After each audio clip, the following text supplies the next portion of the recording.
किए जाते हैं। इस सप्ताह में शिक्षक एक दूसरे से सीखते हैं और एक दूसरे का सहयोग करते हैं।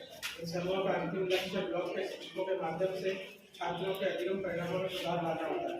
विज्ञान और गणित शिक्षक सर्किल का गठन।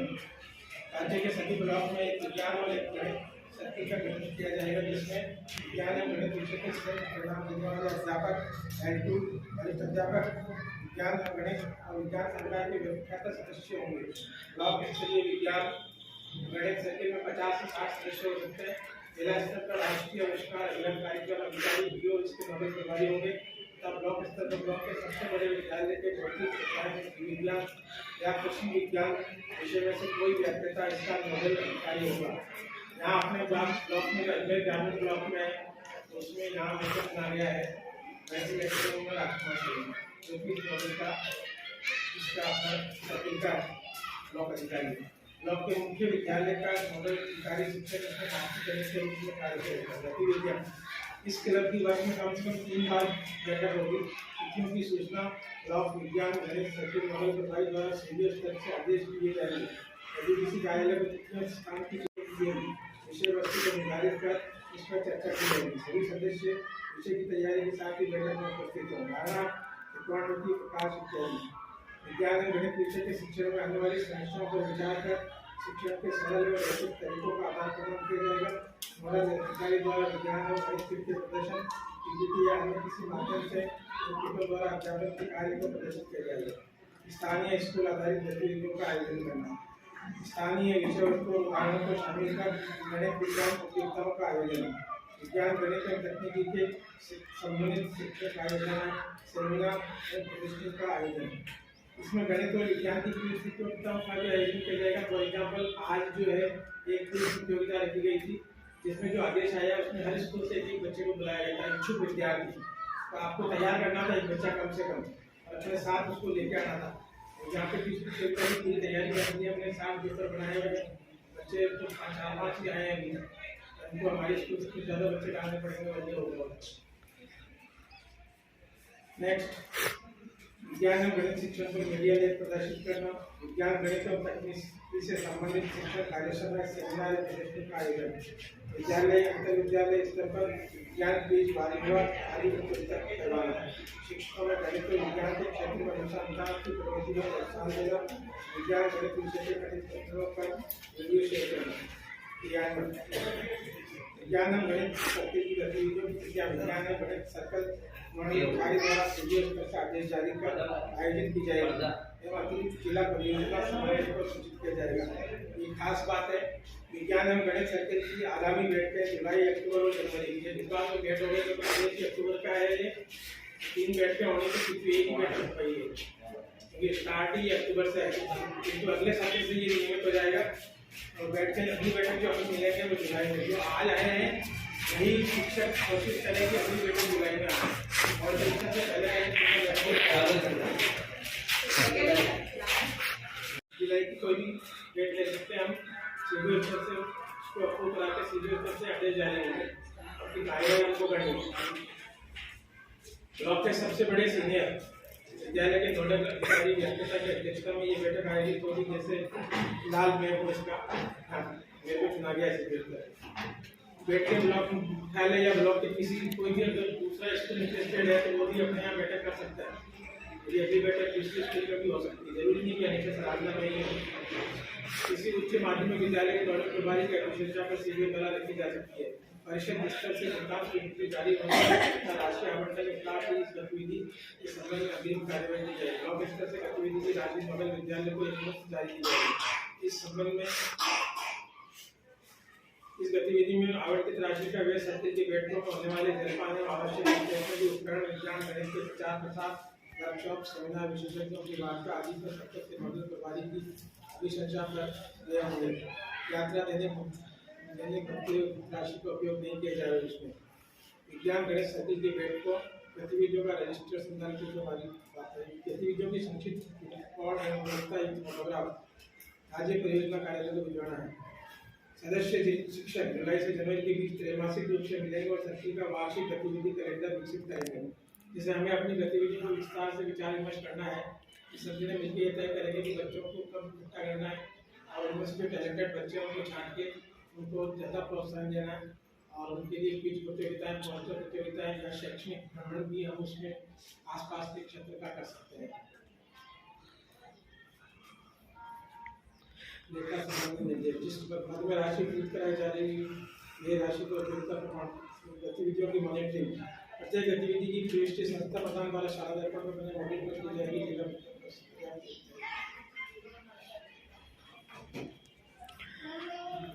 कार्यशाला में आप सभी का हार्दिक स्वागत और अभिनंदन है। आज जो ये कार्यशाला हो रही है वो राष्ट्रीय आविष्कार अभियान के तहत प्रारंभ की जा रही है। इसका प्रारंभ 2015 में हमारे जो पूर्व राष्ट्रपति थे डॉक्टर APJ अब्दुल कलाम साहब, उन्होंने इसका प्रारंभ किया था।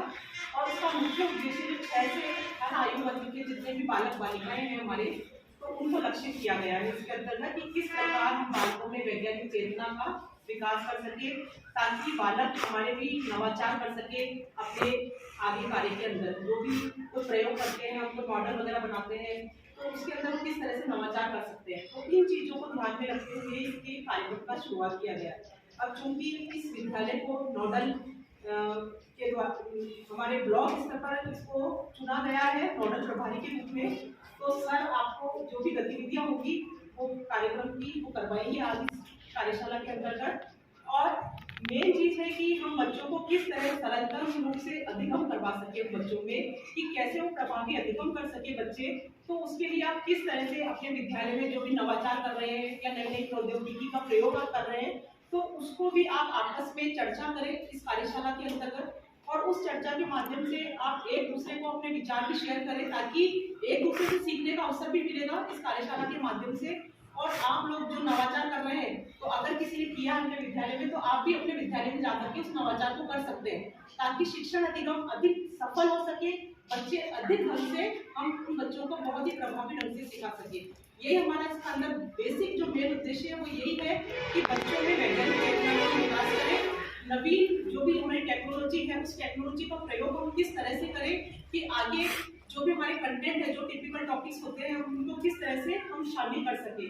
तो इसको लेते हुए भी आप थोड़ा सा इस कार्यशाला में आप प्रयास करें।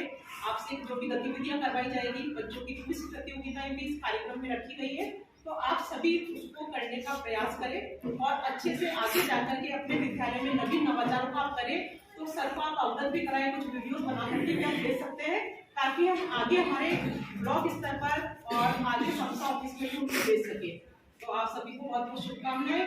और सभी जने, मेरा तो यही है कि आप सभी मिलकर के एक बार सार्थक चर्चा करें और उसके बाद इस सार्थक चर्चा के हमारे अच्छे परिणाम मिले ताकि उन बच्चों का जो हम पढ़ा रहे हैं विद्यालय के अंदर, तो उन तकनीकों को हम आराम से उसमें काम में ले सकें।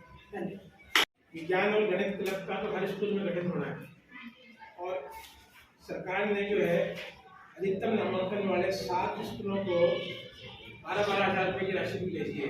मैं नाम बोल रहा हूँ, जिनके नाम नहीं आए हो तो आप देख रहे हो। राजकीय उच्च माध्यमिक विद्यालय सोमलपुर आए, सोमलपुर से कोई सोमलपुर से आया कोई? यहाँ 12,000 रुपये की राशि जो आई है विज्ञान और गणित क्लब में, एक साधना है, दूसरा बुडोल से है, कतलाना, कुमाड़ा। आप ये आए मैडम पैसे? इसमें आपको इससे संबंधित सामान खरीदना है और उसकी प्रदर्शनी भेज दिया शेजरिया, ठीक है, और दोराई। ये अधिकतर नामांकन वाले स्कूल चुने गए हैं जिसके अंदर 12-12 हज़ार रुपये गवर्नमेंट ने भेजे हैं। और हमारे जो स्कूल है उसके अंदर 12,000 तो हमारे क्लब से हैं, प्लस 15,000 रुपये ये जो हम शिक्षक सर्कल की बैठक करेंगे और इसकी गतिविधियाँ करेंगे, किस प्रतियोगिता करेंगे, बच्चों को इनाम वगैरह देंगे, स्टेशनरी आदि का खर्च सारा मिला के 15,000 रुपये बजट के साल का। इसमें हम कोई भी कार्यवाही कर सकते हैं जो कि बच्चों के लाभार्थ हो। और भी कोई आपका विचार हो, आप प्रस्तुत करना चाहें, विचार किस तरह से आप 4 से प्रतियोगिता करना चाहें, बहुत सी ग्रेड उपयुक्त होगी बच्चों के लिए।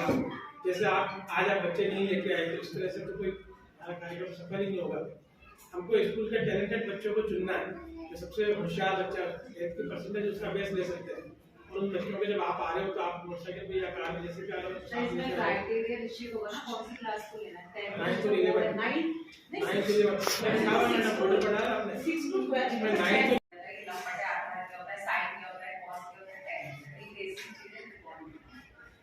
तो हमने एक सूत्र याद करने का तरीका है कि किसी को प्रैक्टिकल या किसी चीज से जोड़ते हैं तो स्थायी रूप से हमें याद रखते हैं। यहाँ पर ये लंब बटे कर्ण, ये L फॉर लंब, A फॉर कर्ण, A फॉर आधार।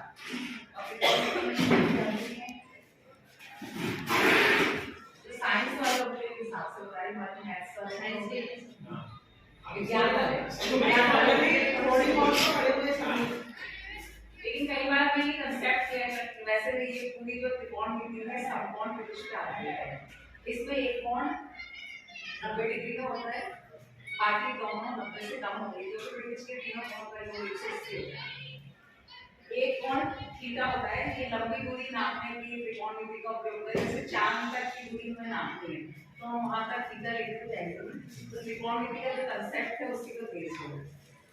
तो ये sin थीटा cos tan, इसके आधार पर यदि हमें दो भुजाएं पता हो तो किसी निकाल सकते हैं। हाइपोटेनस में सभी जानते हैं लंब स्क्वायर आधा स्क्वायर बराबर tan स्क्वायर, और एक न्यूटन के त्रिकोण के अनुपात के आधार पर थीटा के सापेक्ष जहां हम थीटा रखते हैं उससे 90 डिग्री का कोण जहां बनता है उसके सामने वाली भुजा कर्ण को हमेशा फिक्स होता है। जहाँ 90 डिग्री का कोण बनेगा उसके सामने वाली भुजा को कर्ण करेंगे। लेकिन जब थीटा के सापेक्ष जब लंब और आधार हम देखते हैं तो वो चेंज होते रहते हैं। यदि मैं थीटा यह बनाऊंगी, इस भुजा AC कर्ण है, तो 90 डिग्री का साइन है। तो ये बहुत बढ़िया चीज है।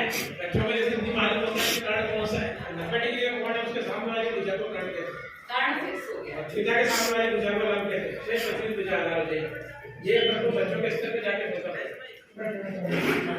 इसमें हम ये कंसेप्ट सीख रहे हैं कि कौन सी सबसे पहले हम ये करेंगे जिसमें थीटा और 90 डिग्री जिस भी भुजा पर बने वो आधार, यहाँ से कंसेप्ट आएगा यहीं से ही सही होगा।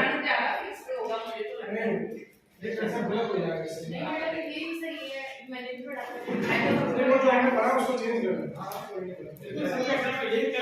यहाँ मिलेगा उद्देश्य यही है, सब अपने अपने तरीके से जो मैं सिखाता हूँ उसको बताना, जो मैं सीखना है जो सिखाता हूँ मैं हमें इस कंसेप्ट को चेंज करना है। जनरली हम क्या सिखाते हैं कि जो सबसे लंबी भुजा उसको कर्ण कहते हैं, सामान्यतः ऐसा कहते हैं जो सबसे लंबी है उसको कर्ण कहते हैं। बस कंसेप्ट को बिल्कुल चेंज करो, लेकिन हम ऐसा नहीं सिखाएंगे। अपन ऐसा सिखाएं कि ये त्रिभुज है 90 डिग्री तो कोई भी पकड़ लेगा, उसको पकड़ने में कोई दिक्कत नहीं है। अब जहां भी थीटा बना है वो आधार का सामान्यतः हम बेसिक का सिखाते हैं आधार बना बेस। मैं ऐसा नहीं सिखाना चाहता, मैं तो कह रहा हूँ ये थीटा यहाँ बना है मतलब आधार ही है। आधार अगर थीटा यहाँ बनाता है तो आधार इसको, सबसे पहले तो आधार को ढूंढ के आधार का, सबसे पहले ढूंढो कि आधार का, आधार जैसे क्लियर होगा अगर मैं यहाँ जैसा आपने थीटा लिया आधार ये है, जैसे थीटा ले लिया आपने, आधार से नीचे वाली लाइन को ऊपर वाली लाइन को बता दे, तो यही तो कंसेप्ट है। यही तो कहते बच्चा पूछ सकता नहीं है कि नीचे वाली आधार कितने ले लेना, तो आपका जो थीटा यहाँ लेते हैं तो ठीक है मैंने आधार इसको कहा। अब आधार का आपने क्या समझा रखा है हमेशा कि आधार का मतलब बेस है या नीचे, तो इस चित्र को सीधा कर दो, ये 90 डिग्री इस चित्र को सीधा। लेकिन हम चित्र को बार-बार उसको सीधा न करवाने के बजाय उसको ये कहते हैं जहां थीटा बना है बेटा और जहां 90 डिग्री का कोण है ये आधार है। फिर 90 डिग्री एक मिनट में बात एक सेकंड पूरा कर दूसरा क्या अपन जैसे थीटा बराबर है इस साइड भुजा का आधार को ले रहे कर्ण का आधार को नहीं कहेगा बच्चा 90 डिग्री और थीटा मैंने क्या कहा घंटे और थीटा जिस भुजा पर बने वो आधार दोनों का चलिए मैं तो कह रहा हूँ ऐसा नहीं है त्रिभुज, ऐसा है नहीं दिख रहा, मैंने कह दिया ये 90 है।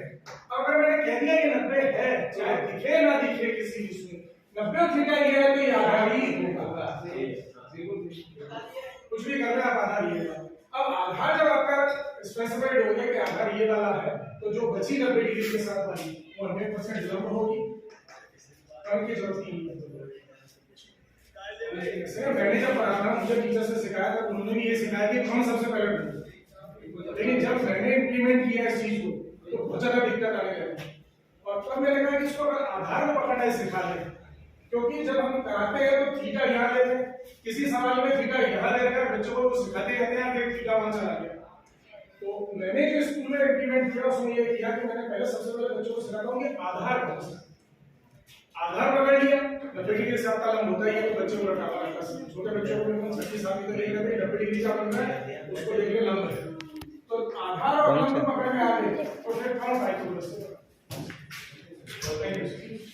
और भाई मैं विचार आप इसके मतलब आगे आगे अधूरा रह गया तो अच्छा बाइबल के मां हो गए ना तो ये रिकॉर्ड में समझा सारे थीटा जरूरी नहीं कि कोण हमेशा ऐसे 90 डिग्री कोण ऐसा भी हो सकता है, बिल्कुल नीचे की तरफ भी हो सकता है। अभी यहाँ पे भी जो थीटा देगा ना आपको तो कौन सा आधा हो जाएगा, ये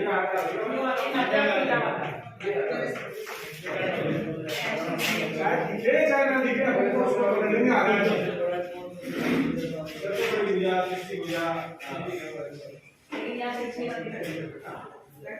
ये 90 डिग्री का एंगल और ये थीटा एंगल सबसे पहले आ रहा है 90 के सामने वाली नहीं, ये भी नहीं बोलेंगे अपन को आधार पकड़नी है, आधार तेरी भुजा 90 डिग्री की आ रही है, ऑब्वियसली ये लंब है।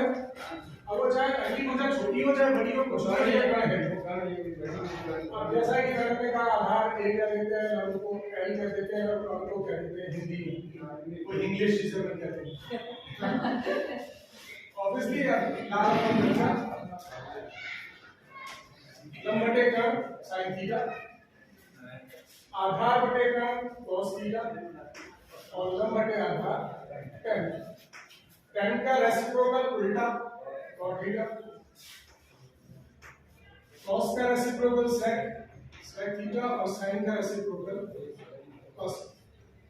अब किसी भी बच्चे को अगर हमने यहाँ थीटा के बजाय p दिया है मान लीजिए, तो थीटा के बजाय आपको यहाँ सब कोणों को p से ट्रांसफर करना है, के दिया तो k से ट्रांसफर करना पड़ेगा। कि अपनी बुक्स में आता है एकदम p भी लिखा है, p भी लिखा। तो जैसे अब 10p निकालना है अपन को बच्चों से कहना है तो उसको कहना पड़ेगा कि लंब और आधार को। अब यहाँ सबसे पहले भाइयों में स्वयं को यूज करवा के कर्ण निकालना है, लंब और आधार दिया तो कर्ण निकाले, लंब और कर्ण दिया तो आधार निकाले, तीन में से एक चीज आपको निकालनी। निकालने के बाद तो फिर जैसा सिंपल करते आए हैं।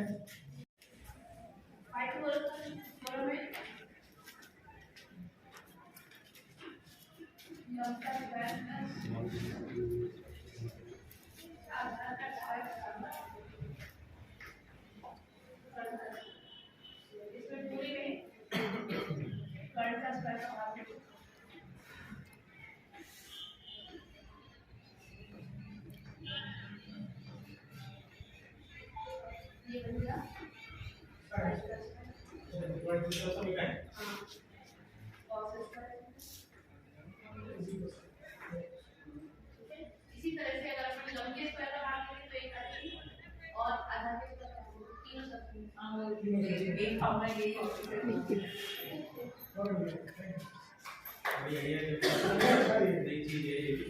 क्योंकि सब समीकरणों को कैसे याद किया जाए, ये जो है तीन में इस तरह से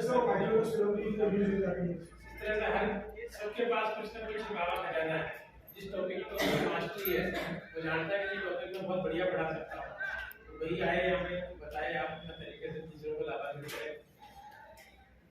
कोई भी आ सकता है, सब सेम ग्रुप के हैं, मतलब वन बाय वन सबको बुलाते जाओ। सर आप कोई चटनी रखनी है अपने में, कोई सीनियर नहीं कोई जूनियर नहीं है, सब हमारा सबका एक वो है, साइड से रिश्ता है साइंस में।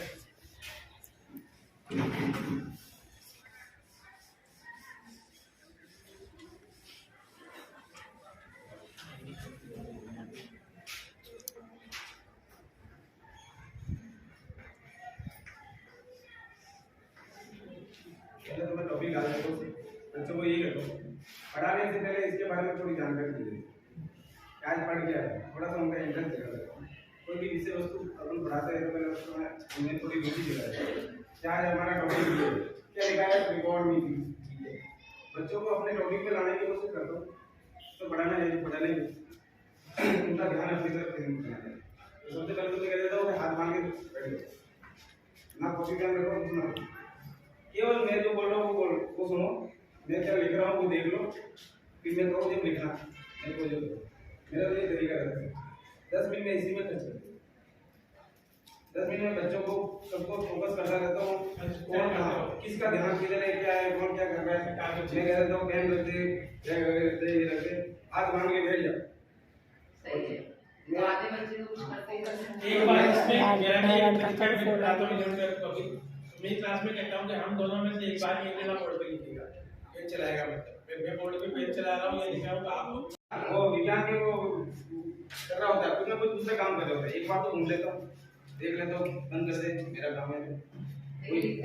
किताब अभी जो खोलना है तो खोल लो, कुछ भी नहीं है। केवल मैं जो लिख रहा हूँ, मैं बता रहा हूँ, वही देखना है, वही यानी उनका पूरा फोकस यहाँ लगाना पड़ेगा। वो काम मेरा पहला रहता है, उसमें मेरे 10 मिनट बट हो ही जाए, है ना। ये अपना स्टार्टिंग से ये रहता है। फिर अपना टॉपिक है, अपन को पता है कैसे पढ़ाना है, कितना इजी करके पढ़ा रहे हैं अपन, उनको तो आता है, लेकिन उनको उनके पास पहुंचाना है, उनके पास पहुंचने के लिए अपन को बहुत आसान लेना पड़ता है। तो ट्रिग्नोमेट्री है, तो बच्चों को कौन देखते हो, कौन कहते हो के के बारे में थोड़ा सा बता देता हूँ।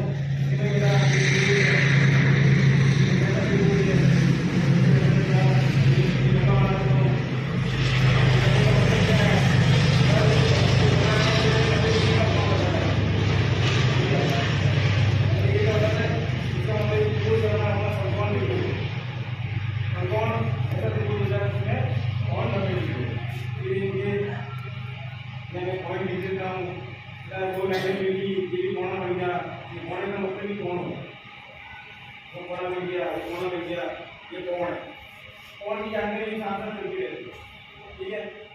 2 लाइनें मिली, ये कोना बन गया, ये कोना बन गया, ये लाइन इधर मिली, ये बन गया, 3 भुजाएं मिली, त्रिभुज, 3 भुजाओं से घिरी बंद सौंदर्य आकृति त्रिभुज। थोड़ी थोड़ी इनको ज्यामिति आकृति के बारे में ट्रीटमेंट करते हैं, धीरे धीरे लाते हैं। अब हमारा टॉपिक है त्रिकोणमिति। त्रिकोणमिति है, अब त्रिकोणमिति में हम क्या करते हैं, कहाँ काम आती है। मैं बोलता हूँ बेटा, जैसे वो खंबा है, खड़ा है, खंबे का तार बंधा हुआ है, इतना दूर बांधा है, तो सीधा खंबा है, इतना दूर बांधा जमीन से। त्रिकोणमिति काम आती है, यहाँ काम आती है। थोड़ा इसका उपयोग बता देता हूँ। त्रिकोणमिति का मीनिंग क्या करते हैं, ऊंचाई दूरी आधारित समस्याएं होती है गणित के अंदर, उन पर हम इस पे उनको आसान करेंगे। ऊंचाई संबंधित, दूरी संबंधित कोई समस्या गणित में आती है तो हम त्रिकोणमिति का यूज कर लेते हैं, त्रिकोणमिति का एप्लीकेशन कर लेते हैं, उसका उपयोग कर लेते हैं त्रिकोणमिति। ठीक है, पता तो चलेगा अपन पढ़ रहे हो क्या काम आ रही है। हम तो बहुत जल्दी आती है गणित में, जो चीज क्या काम आ रही है उसका यूज भी बताना बहुत जरूरी है। तो थोड़ा ये बातें भी कर लेता हूँ, बता देता हूँ त्रिकोणमिति के बारे में। हमें बेटा कोण जो होता है वो थीटा होता है, ये सिंबल एक चिन्ह, कोण को हम थीटा बोलते हैं।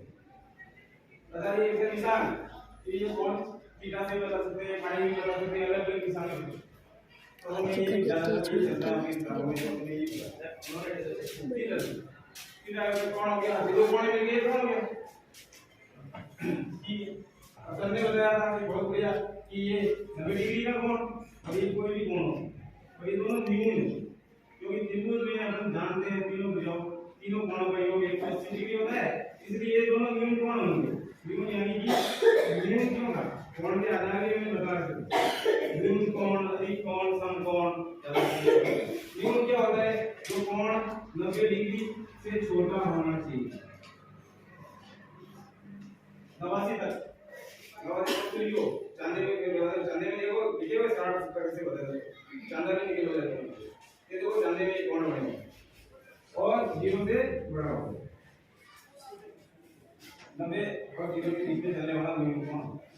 और ठीक 90 आ गया तो समकोण, और 90 से थोड़ा आगे चला गया वो अधिक हो गया, अधिक कोण हो गया। तो कोणों की जानकारी भी देते हैं। फिर त्रिकोणमिति वो तो बाद में भी इसमें निकल जाता है, त्रिकोणमिति तो फिर ये मेरे स्टार्टिंग ऐसे उसके बाद में मैं बताता हूँ देखो ट्रिगोनोमेट्री में क्या होता है कि ये लंबी लाइन है, ये आगे लाइन है, ये तीसरी लाइन, ठीक है। अब इनका नाम लंब, एक का नाम लंब है, एक का नाम कर्ण है, एक का नाम आधा है, इसके का नाम है कौन सा नाम है बच्चों को आधा कौन सा है पहले बहुत